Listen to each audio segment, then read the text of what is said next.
예, 오늘 이렇게 하나님 앞에 나와 믿음으로 예배한 여러분들에게 하나님의 놀라운 은혜와 또 기적의 응답이 있기를 주님의 이름으로 간절히 축원합니다. 예, 우리가 이제 로마서 1장을 통해서 지금까지 많은 것을 하나님께 주시는 우리가 교훈을 또 많이 들었습니다. 오늘 이 시간에는 다시 한번 우리가 1장에서 배웠던 내용들을 다시 한번 정리하고 또 오늘 본문을 통해 하나님께 주시는 은혜를 나누고자 합니다. 먼저 첫째는 바울이 먼저 불경건과 불의와 우상 숭배를 죄라고 언급한 것을 통해서 우리가 어떤 것을 깨달아야 하는 것이니까. 죄는 하나님과의 관계에서 일어난다고 그랬습니다. 하나님과 우리와의 관계 속에서 죄가 발생한다고 이야기했어요. 그러므로 우리는 먼저 삶 가운데 하나님과 어떤 관계에 있는지를 우리의 신앙을 점검하는 이러한 삶을 살아야 될 줄 믿습니다. 또 둘째로는 바울은 마음에 하나님을 두기를 싫어하여 우상을 숭배하는 자들을 어떻게 하셨다고 말하고 있습니까? 한마디로 하나님께서는 그들을 내어 버려 두셨다라고 말씀하고 있습니다. 이는 그들이 어떻게 살든 하나님께서 관여하시지 않겠다는 것으로 이보다 무서운 심판은 없다고 말씀하고 있습니다. 따라서 하나님께서 우리의 죄에 간섭하시는 것을 우리는 귀찮다고 생각할 것이 아니라 우리를 사랑하심을 알고 더욱더 하나님 앞으로 돌아가야 될 줄 믿습니다. 또 세 번째는 하나님께서는 그들을 내어 버리시자 어떤 일이 일어났습니까? 하나님께서 그들을 내어 버리셨어요. 그러자 많은 사람들이 죄악으로 말미암아 순리를 영리로 바꿨습니다. 인간의 타락이 단순히 도덕적인 것이 아니라 하나님의 창조 질서를 거스르는 이름을 지적하고 있었습니다. 바울이 소개한 하나님께서 버려두신 자들이 범하는 21가지의 죄악이 바로 우리 자신의 모습임을 알고 교만하지 말고 겸손해야 함을 우리는 깨달았습니다. 또한 자신을 늘 돌아보면서 죄를 멀리하기를 결단하는 삶을 살아야 될 줄 믿습니다. 우리는 신앙생활하면서 늘 두 가지 사회에서 흔들리고 있습니다. 하나는 하나님의 사랑, 또 하나는 우리 속에 있는 죄의 본성으로 말미암아 늘 삶에서 우리는 흔들리고 있다는 것입니다. 그래서 어떤 날은 하나님의 은혜 가운데 기쁘고 즐겁게 생활을 하지만 또 어떤 날은 다시 죄의 모습으로 돌아가고 있습니다. 또 어떤 날은 남을 사랑하고 용서하지만 또 어떤 날은 남을 판단하고 정죄하는 이러한 삶을 살아가고 있다는 것입니다. 그러므로 이렇게 좌우로 흔들리는 것이 우리 인간의 현실이라는 것입니다. 오늘 본문의 핵심은 하나님은 공의로 심판하시는 분이다 라고 말씀하고 있습니다. 하나님은 사람을 외모로 판단하지 않으시고 각 사람의 행위로 행한 대로 보응하신다고 우리에게 알려주고 있습니다. 그래서 이 말씀은 우리에게 회개와 또한 선한 삶을 결단하라는 강력한 메시지를 주고 있습니다. 하나님께서 주신 메시지를 통해서 우리의 일상생활의 삶에서 우리는 무엇보다도 죄를 멀리하고 거룩한 삶을 통해서 더욱더 하나님의 말씀을 온전히 이루는 삶을 살아야 된다는 것입니다. 오늘 말씀을 통해 우리의 신앙을 점검하고 하나님 앞에서 진짜 성도의 삶이 무엇인지를 다시 한번 깨닫는 시간들이 되시길 바랍니다. 먼저 1절에서 3절의 말씀을 보면 사람은 다 죄를 가지고 있기 때문에 다른 사람들을 쉽게 판단하지 말라고 이야기하고 있습니다. 우리 인간은 죄인이라는 거예요. 모든 사람은 죄를 가지고 있습니다. 그래서 성경에는 의인은 하나도 없다고 말씀하고 있습니다. 그러므로 우리는 남을 쉽게 판단해서는 안 된다는 것입니다. 오늘 말씀에 정죄하다라는 뜻은 판단하다는 것은 정죄하다라는 뜻을 갖고 있습니다. 여기서 판단하지 말라는 것은 어떤 옳고 그름을 판단하지 말라는 것이 아니라 우리가 하나님처럼 심판자로서의 판단을 하지 말라고 말씀하고 있는 것입니다. 사람이 하나님처럼 다른 사람을 쉽게 판단한 것은 교만하기 때문에 이런 일들이 일어난 것입니다. 왜냐하면 신앙생활하면서 나는 믿음이 좋고 신앙이 좋아서 다른 사람들의 신앙하는 모습을 보고 내가 그들을 판단하는 것이 하나님처럼 판단하고 있다는 것입니다. 그러므로 우리는 내가 만약에 다른 사람을 판단하는 마음이 있다면 나에게 교만한 상태에 있음을 깨닫고 빨리 회개해야 되는 것입니다. 1절은 왜 다른 사람을 정죄하지 말아야 하는지에 대해서 우리에게 말씀하고 있습니다. 먼저 내가 같은 일을 행하기 때문이라고 우리에게 말씀하고 있어요. 왜냐하면 우리는 다른 사람이 하는 모든 일들에 대하여 정죄합니다. 판단하고 있어요. 그런데 정작 그것을 판단하고 비판하는 그 사람도 그 일을 행하고 있다는 것입니다. 마태복음 7장 3절 말씀에 보면 어찌하여 형제의 눈 속에 있는 티는 보고 내 눈 속에 있는 들보는 깨닫지 못하느냐라고 말씀하고 있습니다. 이 말씀은 무엇입니까? 모든 사람에게는 죄가 있다는 거예요. 그런데 더 큰 죄를 가지고 있는 사람이 조그마한 실수를 한 사람들을 나무라고 그들을 비판하고 정죄한다는 것이죠. 우리는 모든 사람이 죄가 있기 때문에 남을 정죄할 수 없음을 우리에게 말씀하고 있습니다. 아이들과 함께 이렇게 식기도를 하는 우리 아이들도 여기 있지만 여러분 아이들과 함께 이렇게 어디 음식점에 가서 식기도를 하고 있으면요. 어떤 아이가 그래요. 기도가 끝나면 목사님 누구는요. 눈 뜨고 있었어요. 기도하지 않았어요. 이렇게 이야기합니다. 그가 목사님에게 다른 아이가 기도하는 시간에 눈을 감지 않고 눈을 뜨고 있었다는 거예요. 그것을 고발하는 것이죠. 그러면 그 아이는 그걸 어떻게 알고 있었을까요? 그 아이도 눈을 뜨고 있었다는 것이죠. 이것이 우리의 모습입니다. 우리는 잘못한 사람을 비판하고 판단하지만 결국 나도 그 일을 행하고 있다는 것이죠. 내로남불이라는 말이 있습니다. 내가 하면 로맨스요, 남이 하면 불륜이다 라는 말이 있죠. 우리가 살아가면서 많은 사람들과 시간 약속을 합니다. 시간 약속을 할 때 시간 약속을 안 지키면 여러분은 어떤 생각이 듭니까? 참 그 사람은 책임감이 없고 너무 무책임하다고 우리는 이렇게 생각을 하는 것이죠. 그런데 만약 내가 늦었다면 그때는 또 상황이 달라지죠. 남이 하는 것은 판단하고 비판하면서 내가 할 때는 어쩔 수 없는 상황이었다고 이렇게 이야기합니다. 그러니까 남이 하면 불륜이지만 내가 하면 로맨스가 된다는 것이죠. 교통법규를 위반하는 사람도 마찬가지입니다. 우리는 믿음의 사람으로서 늘 교통법규를 잘 지켜야 돼요. 특히 여러분들이 범하는 것이 무엇입니까? 중앙성침범이라든가 불법 유턴 이런 부분들 아니면 신호 위반들도 있습니다. 그것을 보면서 늘 믿음의 사람으로 그러면 안 된다. 그러면서 또 정작 본인이 그 일을 할 때는 어떻게 하나요? 어쩔 수 없는 상황이기 때문에 했다고 하는 거죠. 여러분 이건 똑같은 것입니다. 내가 하는 것이 아니라 남이 하는 것을 비판하고 내가 하는 것도 똑같이 그와 같은 죄에 있기 때문에 무엇보다도 내가 남을 비판하는 것은 내게 교만이라는 거예요. 왜냐하면 내가 하고 있는 것을 자신은 보지 못하고 남이 하는 것만 가지고 판단하고 정죄하는 것은 교만함입니다. 교만함은요, 자신의 죄를 보지 못하게 만들어요. 나의 잘못을 보지 못하게 만드는 것입니다. 그래서 내가 남을 판단할 때 그것은 결국 내가 교만이 있구나.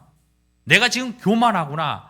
라는 생각을 가지고 나를 먼저 그 교만함으로부터 겸손함으로 돌아설 수 있도록 만들어야 된다는 것입니다.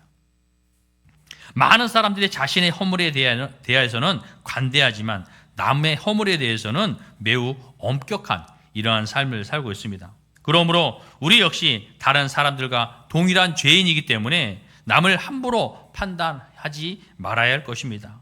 여기서 성경에서 오늘 말씀에 남을 판단하는 사람, 이것을 누구를 말하고 있느냐면 바로 유대인들을 가리켜 말하고 있습니다. 유대인들은 율법을 철저하게 지킨다고 자부하면서 자신들을 의롭게 여기고 또 회개하기를 거부한 채 다른 사람들을 판단하는 데 열심을 기울였던 것입니다. 자꾸 유대인들이 어떻게 생각합니까? 자신들은 의롭다는 거예요. 하나님의 말씀을 온전히 다 지키고 또 열심히 예배하고 하나님 앞에 헌신하고 그러면서 어떻게 합니까? 이방인들에게 그 율법을 가지고 있지 않은 이방인들을 무엇합니까? 자꾸 그들을 판단하는 거예요. 정죄하는 거예요. 이처럼 유대인들은 스스로에게 대하여 경건하다고 생각하면서 율법이 없는 이방인들을 판단하고 정죄하는데 급급했던 것입니다.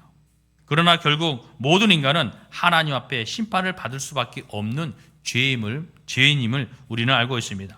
그래서 우리는 사람을 함부로 판단하거나 정죄해서는 안 된다는 것을 깨달아야 합니다.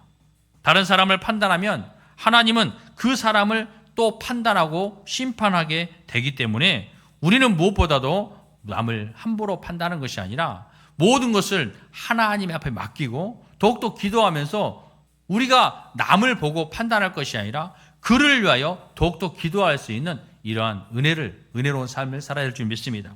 여러분에게도 같이 신앙생활하거나 또는 같은 직장 안에서의 사람들과 관계 속에서 여러분 어떤 사람들을 비판하거나 또는 판단하거나 정죄한 일이 생깁니다. 그럴 때 우리는 신앙인으로서 내가 그들을 비판하고 판단하고 정죄하는 것이 아니라 오히려 그를 불쌍히 여기고 하나님 앞에 그를 위하여 기도할 수 있는 이러한 믿음의 삶을 살아야 된다는 것입니다. 아까도 얘기했지만 내가 그런 판단과 정죄에 마음이 든다면 내게 교만이 있는 거예요. 교만은 무엇입니까? 교만은 패망의 선봉이라고. 거만함은 뭐라고 했어요? 넘어짐의 앞잡이라고 말하고 있습니다. 우리 마음에 이런 교만과 거만함이 있으면 안 된다는 거죠. 내가 남을 판단하고 정죄하는 것은 내가 교만하기 때문에. 왜요? 나에게도 똑같은 죄가 있는데 나에게도 똑같은 그러한 실수가 있는데도 내 것은 보지 아니하고 남의 것만 보고 판단하고 정죄하기 때문이라는 것입니다. 이처럼 2절 3절 말씀해 보면 이런 일을 행하는 자에게 하나님의 심판이 진리대로 되는 줄을 우리가 아노라. 이런 일을 행하는 자를 판단하고도 같은 일을 행하는 사람아 내가 하나님의 심판을 피할 줄로 생각하느냐라고 말씀하고 있습니다. 사랑하는 성도 여러분, 신앙생활의 가장 큰 위험은 죄보다도 영적 교만이라고 볼 수 있습니다. 왜냐하면 교만은 자신을 보지 못하게 만들기 때문입니다. 바리새인들이 바로 이런 사람들이었어요. 그들은 기도를 했습니다. 기도 많이 했어요. 늘 많은 사람들 앞에서 하나님 앞에 기도하는 모습을 보였습니다. 크게 소리를 질러서 기도했습니다. 그리고 그들은 금식했어요. 하나님 앞에 본인들이 정말로 내 어떤 금식을 통해서 내 고난을 동참하고자 하나님 앞에 금식하며 기도했습니다. 또 그들은 11조도 열심히 했습니다. 신앙의 가장 기본이라고 하는, 믿음의 가장 기본이라고 하는 11조도 하나님 앞에 더욱더 많은 것으로 하나님 앞에 드렸어요. 겉으로 보면 그들은 완벽한 신앙인이었습니다. 그러나 하나님은 그들을 의롭다 하지 않으셨습니다. 왜냐하면 그들이 바로 비판하고 정죄했기 때문입니다. 마태복음 7장 1절과 2절의 말씀에 보면 비판을 받지 아니하거든 비판하지 말라. 너희가 비판하는 그 비판으로 너희가 비판을 받을 것이요 너희가 헤아리는 그 헤아림으로 너희가 헤아림을 받을 것이니라 라고 말씀하고 있습니다. 우리가 다른 사람을 판단하면 그 판단을 통해서 하나님께서 우리를 판단하신다는 거예요. 여러분들이 남을 판단하고 남을 정죄하면 하나님께서도 똑같이 나를 판단하고 나를 정죄한다는 것입니다. 그러므로 우리는 남을 판단하기 전에 먼저 자기 자신을 살필 수 있는 겸손한 자들이 되어야 될 줄 믿습니다. 그러나 하나님께서는 즉시 심판하지 않으시고 우리를 회개하기를 참고 기다리신다는 거예요. 우리에게도 그러한 죄가 있지만 하나님께서 빨리 심판하면 좋잖아요. 그렇죠? 우리 믿음의 사람들은 많은 사람들이 그렇습니다. 나는 믿음의 생활 잘하면서 죄가 없는 것 같아요. 정말로 선한 삶을 살고 있는 것 같아요. 세상 사람들은 늘 죄를 지를 것 같고 불의를 행하는 것 같아요. 하나님께서는 왜 저들을 빨리 심판하지 않으시냐? 여러분 이것도 어떤 것입니까? 그들을 심판한다는 것은 곧 우리도 심판받는다는 거예요. 그러나 우리 자신을 돌아보세요. 우리가 세상 사람들을 그렇게 정죄하지만 정작 내 삶은 어떻습니까? 내 삶은 얼마나 하나님 앞에 죄된 삶을 살고 있습니까?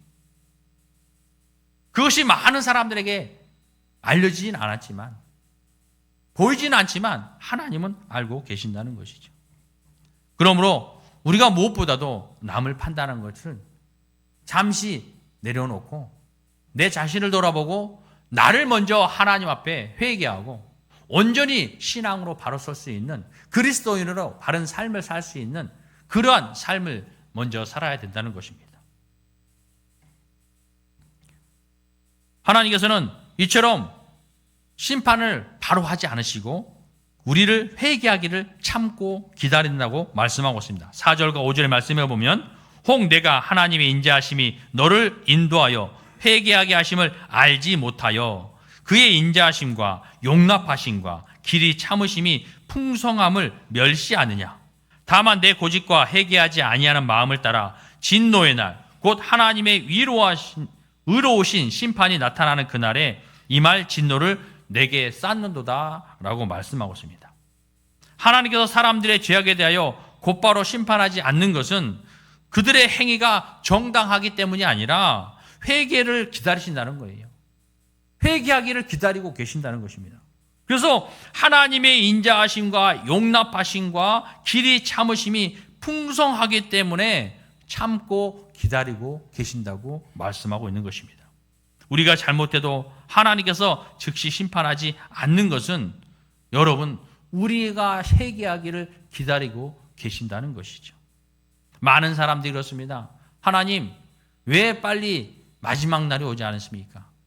왜 예수님께서 빨리 오셨으면 좋겠어요? 그러나 여러분 주변을 보세요. 우리의 상황이 힘들고 어려운, 내 삶이 너무나 힘들고 어려울 수도 있지만 그렇기 때문에 예수님이 빨리 오시면 좋겠다고 생각하는 분들도 있지만 그러나 여러분 하나님의 마음은 무엇일까요? 우리는 우리의 상황만 살펴봅니다. 힘들고 어려운 상황을 빨리 탈출하고 싶어요. 이 힘들고 어려운 세상 속에 정말로 예수님 빨리 오셔서 하나님 나라 천국에 가고 싶어요. 그것이 우리의 마음입니다.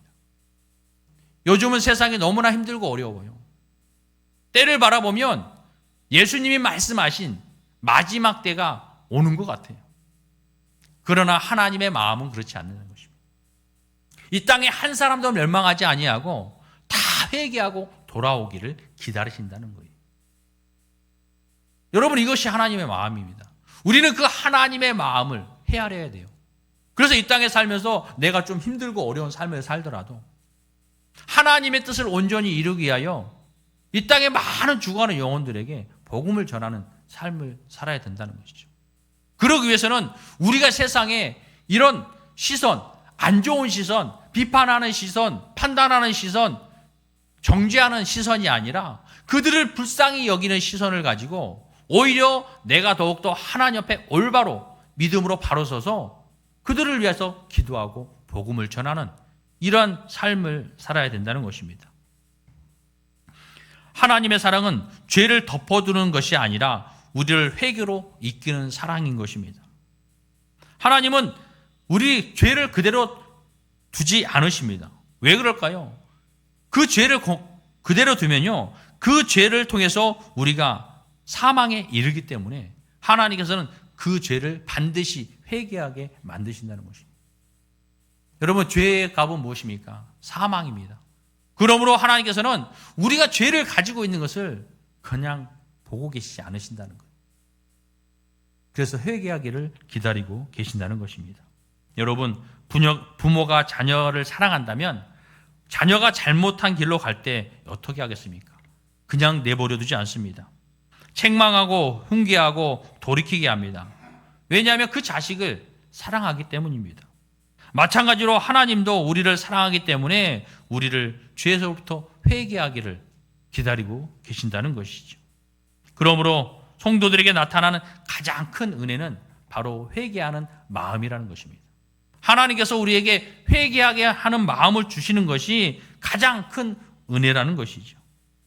요엘서 1장 9절 말씀에 만일 우리가 우리 죄를 자백하면 그는 미쁘시고 의로우사 우리 죄를 사하시며 우리를 모든 불의에서 깨끗하게 하실 것이요 라고 말씀하고 있습니다. 우리가 어떤 죄를 졌다 할지라도 정말로 자복하고 회개하면 우리의 죄를 깨끗이 씻어주신다는 거예요. 그러나 하나님께서는 오래 참으시지는 참으시지만은 않고 계신다는 것입니다. 마지막 날에는 우리가 행한 대로 보응하신다고 말씀하고 있습니다. 6절에서 10절의 말씀에 보면 하나님께서 각 사람에게 그 행한 대로 보응하시되 참고 선을 행하여 영광과 존귀와 썩지 아니함을 구하는 자에게는 영생으로 하시고 오직 당을 지어 진리를 따르지 아니하고 불의를 따르는 자에게는 진노와 분노로 하시리라. 악을 행하는 각 사람의 영에는 환난과 공고가 있으리니 먼저는 유대인에게요 그리고 헬라인에게며 선을 행하는 각 사람에게는 영광과 존귀와 평강이 있으리니 먼저 유대인에게요 그리고 헬라인에게로라 라고 말씀하고 있습니다. 여러분, 하나님께서는 우리가요 잘나고 잘생기고 능력 있고 돈 많고 이거를 보고 심판하는 것이 아니라 각 사람의 행위대로 보응하신다는 것입니다. 하나님의 심판은 전 인류에게 임하는 것입니다. 어느 한 사람도 예외가 없습니다. 마지막 날에 예수 그리스도를 통해서 모든 인류가 그 앞에 서서 심판을 받게 된다는 것이죠. 마태복음 16장 27절 말씀에 인자가 아버지의 영광으로 그 천사들과 함께 오리니 그때 각 사람이 행한 대로 갚으리라 라고 말씀하고 있습니다. 마지막 때에 우리의 행위대로 말미암아 예수 그리스도께서 심판하신다는 것입니다. 하나님의 심판은 공의롭습니다. 하나님께서는 참고 선을 행하여 영광과 존귀와 썩지 아니함을 구하는 자에게는 영생으로 보응하신다고 말씀하고 있습니다. 여러분, 선을 행한다는 것은 힘들고 어렵습니다. 잠시 잠깐 선을 행한다는 것은요 누구나 할 수 있어요. 그러나 한두 번이 아니라 계속해서 선을 행한다는 것은 인내가 필요하다는 것입니다. 여러분의 삶에는요 이 선을 행한다는 것이 얼마나 인내가 필요할까요? 이것을 복음을 전하는 것에 대하여 빗대보면 여러분들이 주변에 사랑하는 사람들이 있어요. 그것이 가족일 수 있고 또 옆에 사랑하는 사람들이 있습니다. 이웃이 있을 수 있습니다. 그런 분들에게 정말로 예수 그리스도의 복음을 전하여서 그들이 예수님 믿고 구원받기를 원해요. 그것을 간절히 원합니다. 그래서 복음을 전하는데 이것이 1년이 되고 5년이 되고 10년이 되고 20년이 되고 때로는 그 속에 어떤 마음이 생길까요? 포기하고 싶은 마음이 생겨요. 내가 열심히 그들에게 복음을 전하는데 정말로 그 복음이 금방금방 들어갈 것 같아요. 그러나 그것이 너무나 힘들고 어려워. 금방 될 것 같은데, 조금만 더 하면 될 것 같은데, 이제는 나올 것 같은데, 이것이 1년이 되고 5년이 되고 10년이 되고, 그러니까 그 마음에 포기하고 싶은 마음이에요. 그러나 인내해야 된다는 거예요. 이 선은요 인내하지 못하면 할 수가 없다는 것입니다. 그래서 때로는 포기하고 싶지만 또 마음을 돌이키고 하나님께서도 포기 아니하셨는데 내가 어떻게 포기할 수 있나? 또 그런 하나님의 사랑으로 말미암아 또 복음을 전하는 거예요. 그러기 위해서는 내 헌신이 필요한 것입니다. 내 시간, 내 물질을 통해서 여러분 그들에게 복음을 전하고 있잖아요. 때로는 선물로, 때로는 함께 시간을 보내면서. 여러분, 내가 만약에 예수님을 믿지 않았다면 내가 그들에게 뭐하러 복음을 전하겠습니까? 내가 왜 그들에게 물질을 들여서 시간을 들여서 그들에게 복음을 전하갈 거예요? 안 해도 돼요. 그러나 예수님을 믿기 때문에 우리가 그 복음을 듣고 천국을 소유했기 때문에 영원한 생명을 얻었기 때문에 그 기쁨을 가지고 그들에게 복음을 전하고 있는 것입니다. 사랑하는 성도 여러분, 우리는 늘 선한 삶을 사시기 원합니다. 여러분들의 세상 가운데 나아가서 오늘의 말씀처럼 하나님께서 그 행위대로 보응하심을 여러분을 깨닫고 악한 삶이 아니라 선한 삶을 살 수 있기를 바랍니다. 이처럼 하나님께서는 사람의 행한 대로 보응하시는 분임을 잘 알고 우리가 그리스도인으로서 마땅한 삶을 살기 위해 더욱더 말씀을 가까이 하며 기도하고 내 삶에서 예수를 살아낼 수 있는 삶을 사시길 바랍니다. 마지막 11절 말씀입니다. 이는 하나님께서 외모로 사람을 취하지 아니하심이라 라고 말씀하고 있습니다. 사람은 누구나 겉모습을 보고 판단합니다. 교회 안에서도 이런 모습이 나타날 때가 있습니다. 기도를 오래 하면 믿음이 좋다고 볼 수 있습니다. 또 신앙에 관한 이야기를 많이 하면 신앙이 깊어 보인다고 우리는 볼 수 있습니다. 또 직분이 높으면 영적으로 성숙해 보일 수 있습니다. 그러나 여러분, 보이는 모습으로 우리가 신앙을 판단할 수는 없는 것입니다. 이처럼 사람은 차별을 합니다. 돈이 많으면 대접하고, 힘이 있으면 가까이 하고, 능력이 있으면 존중한다고 합니다. 사람은 속마음을 알 수 없기 때문에 오히려 외모를 보고 의존하고 판단할 수밖에 없다고 이야기하고 있습니다. 그런데 하나님께서는 우리의 마음까지 잘 아시기 때문에 사람을 외모로 판단하지 않으시고 그 중심을 보신다는 것입니다. 그래서 사무엘이 엘리압을 보고 마음속으로 하나님께서 그를 이스라엘의 왕으로 이렇게 정하셨다고 생각할 때에 그에게 하나님께서 말씀합니다. 그의 용모와 키를 보지 말라. 내가 이미 그를 버렸노라. 내가 보는 것은 사람과 같지 아니하니 사람은 외모를 보거니와 나 여호와는 중심을 보느니라 라고 사무엘상 16장 7절에서 말씀하고 있습니다. 따라서 우리도 하나님의 자녀로서 사람을 외모로 취하지 말고 무엇보다도 하나님 주시는 말씀을 통해서 사람을 더욱더 기도하며 우리가 먼저 하나님의 말씀대로 믿음의 사람으로 바로 설 수 있는 이러한 삶을 살아야 되는 것입니다. 여러분의 눈이 사람을 외모로 판단하지 않으시기 바랍니다. 교회 안에서도 그러한 모습이 있지만 목회자들 사이에서도 또는 성도들 사이에서도 그런 모습은 많이 일어나고 있습니다. 여러분, 목회자를 볼 때도 어떻습니까? 작은 교회, 개척교회 목사님과 큰 교회 목사님, 여러분 어떻게 보고 계십니까? 동등하게 여러분들이 보고 계십니까? 그러나 현실은 그렇지 않다는 것이죠. 하나님 앞에서는 부자나 가난한 사람이나 높은 사람이나 낮은 사람이나 많이 배운 사람이나 배우지 못한 사람이나 모두 동일하다고 말씀하고 있습니다. 하나님께서 보는 것은 중요한 것은요, 마음을 본다는 거예요. 이 사람이 어떤 사람이냐가 중요한 것이 아니라 이 사람이 어떤 마음으로 하나님을 섬기고 예비하는가, 이것을 본다는 것입니다. 그래서 때로는 교회에서 가장 눈에 띄지 않는 성도, 조용히 기도하는 성도, 남들이 모르게 섬기는 성도를 하나님께서는 가장 귀하게 보고 계신다는 것입니다. 이처럼 우리는 우리 속에서 마음의 중심을 가지고 하나님을 섬겨야 합니다. 그냥 남들처럼 누구 따라 신앙생활하는 것이 아니라 나를 구원해 주신 그 하나님의 은혜에 감사하여서 그 말씀대로 선한 삶을 살며 이 중심에서 하나님을 사랑하는 마음이 있어야 된다는 것이죠. 여러분, 하나님의 사랑하는 삶을 어떻게 표현하고 있습니까?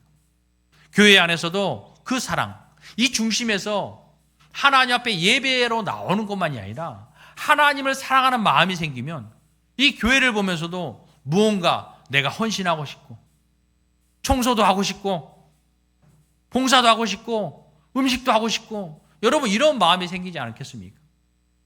교회 안에는 작은 교회나 큰 교회나 늘 하는 사람만 봉사하고 헌신합니다. 많은 사람들이 함께 했으면 좋겠어요. 우리 교회도 마찬가지입니다. 모든 성도님들이 마음을 아파요. 어떤 행사를 할 때에도 서로 마음을 아파요. 특히 청소를 한다거나 어떤 음식을 한다거나 식사를 한다거나, 여러분 늘 하는 사람들만 있지만 하지 못하는 사람들은 그들에게라도 말이라도, 그렇죠? 말이라도, 격려하는 말, 아니면 내가 하지 못하지만 나는 음식을 하지 못하면 다른 곳으로, 내가 청소하지 못하면 다른 곳으로 이렇게 할 수 있는 마음을 갖자는 것이죠. 우리 중심에서 하나님을 사랑하는 마음이 우리의 믿음으로 행위로 나올 수 있는 이러한 삶을 살아야 될 줄 믿습니다.